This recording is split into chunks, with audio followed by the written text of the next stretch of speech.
ফ্রন্টের নেতা অনিন্দ ইসলাম অমিত। ভাই ভাই একটু সরেন ভাই।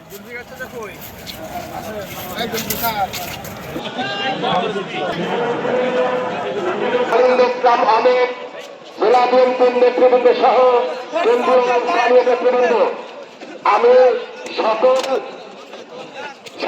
অনুরোধ করব ভোট কেন্দ্রে হাতে নির্বিঘ্নে আমরা সকলকে অনুরোধ করব নির্বিঘ্নে যাতে ভোট পরিচালনা করা যায় সেদিকে সকলে নির্বাচন কমিশনকে সহযোগিতা করবেন।